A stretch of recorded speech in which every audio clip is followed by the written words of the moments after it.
Hello, I'm Dawn Nelson. I'm here at C&C Kitchens today to give you a lovely healthy recipe again from my series of healthy recipes. All the recipes and the quantities are in the description if you'd like to make them at home, which I'm sure you will. I'm going to show you how to do a lovely vegetable bake.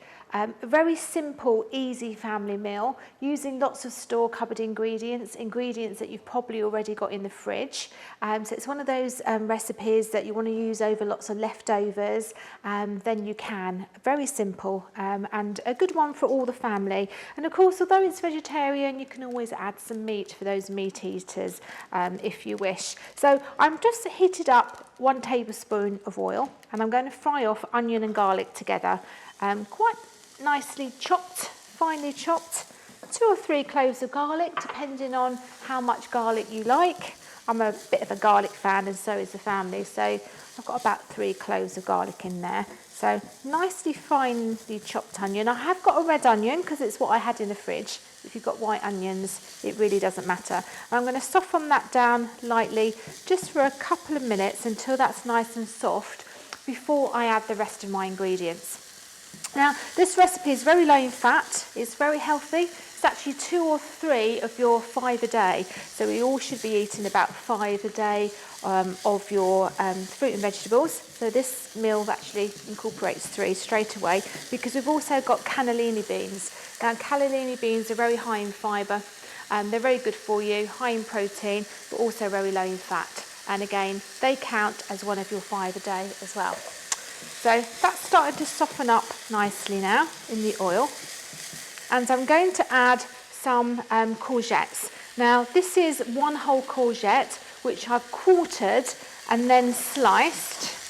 So you've got kind of like chunks of courgettes, just so that the bake is quite nice and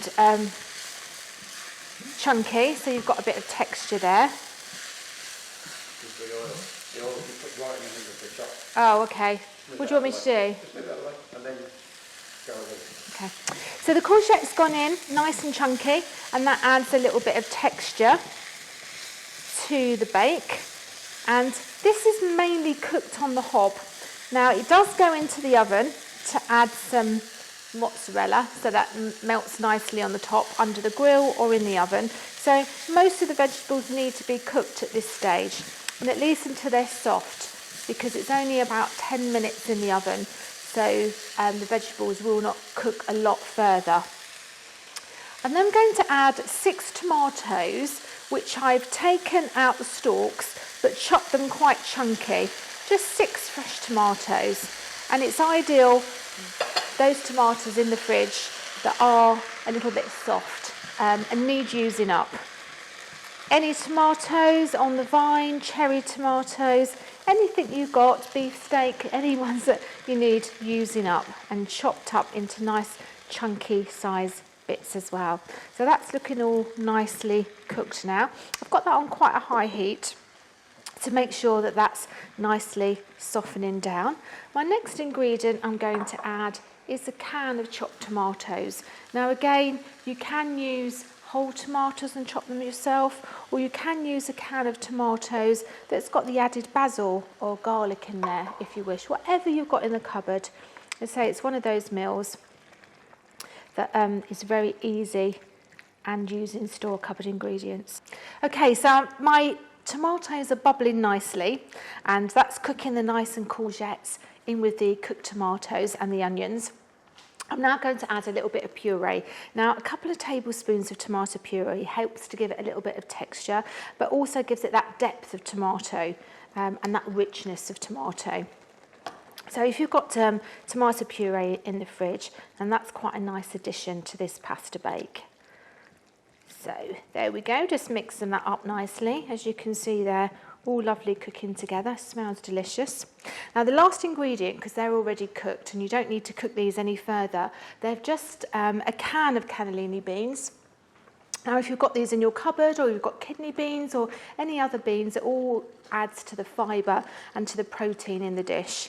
These beans are quite buttery and you don't want to cook them too much. They're already cooked in water. I've drained them from the water in the can and I'm just going to add them to my tomato sauce.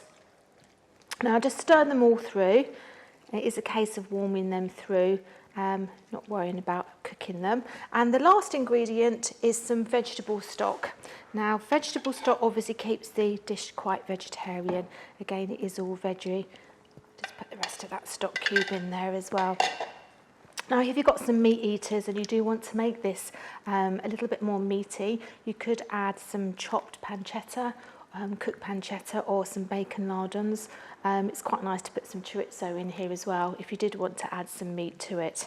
Now while that's just bubbling for another few minutes, I'd just like to tell you that I've cooked some pasta. This needs to be done in advance because the pasta needs to be cooked to go into the oven because it's a very fast dish. And I've chosen to use a mix of wholemeal fusilli pasta as well as the normal egg pasta, so it gives a nice combination of colours, but also you add in a little bit more fibre by adding wholemeal as well. So that has been cooked and drained, and as I said, all the recipes will have in my description all the quantities that I'm using, so you can make it quite easily at home.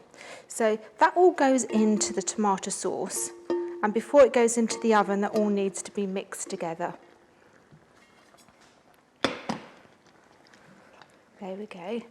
And incorporate all that lovely sauce all into the pasta so that it soaks up all that sauce and the beans.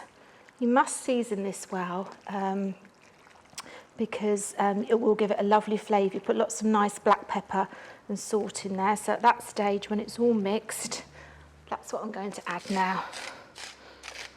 Some salt and lots of nice freshly ground black pepper to give it some nice flavour. Now you can buy light mozzarella, and that's because I'm trying to keep this nice and healthy, this dish.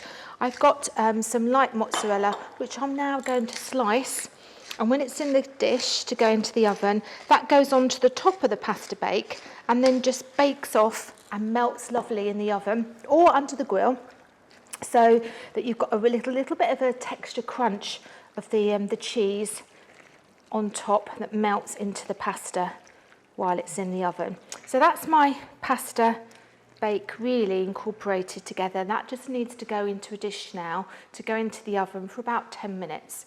So I've got my nice pasta bake container there. Anything that's oven proof, it can be Pyrex, it can be Le Creuset, whatever you've got at home. And that just tips in. This is a good family of 4, very hungry family of 4, or maybe 6 people that aren't quite so hungry. So it's quite a substantial amount. I give that another good mix around. And now that's all cooked now, but that just needs to go into the oven just to help to melt the mozzarella. So I'm just going to slice the light mozzarella. I've got a whole ball of mozzarella here. It still keeps it nice and healthy if this serves 6 people. And the lighter version is just a little bit lower in fat than the standard version of mozzarella. Now, if you haven't got any mozzarella at home, it doesn't matter. You've probably got some cheddar cheese in your fridge, and you can grate some cheddar and pop that in under the grill, exactly the same, just to allow it to melt. And this is a great family dish because it means you can even add peppers or anything you've got in the fridge, any vegetables that need using up. It's a great one to use up at the end of the week before you get your shopping. And then that goes into the oven for 10 minutes, and then when that comes out, I'll show you how lovely it looks with the mozzarella melted on the top. The pasta bake is now ready. I've just got it out the oven. As you can see, the mozzarella is melted beautifully, nice and golden brown, and ready to serve up with a nice crisp green salad.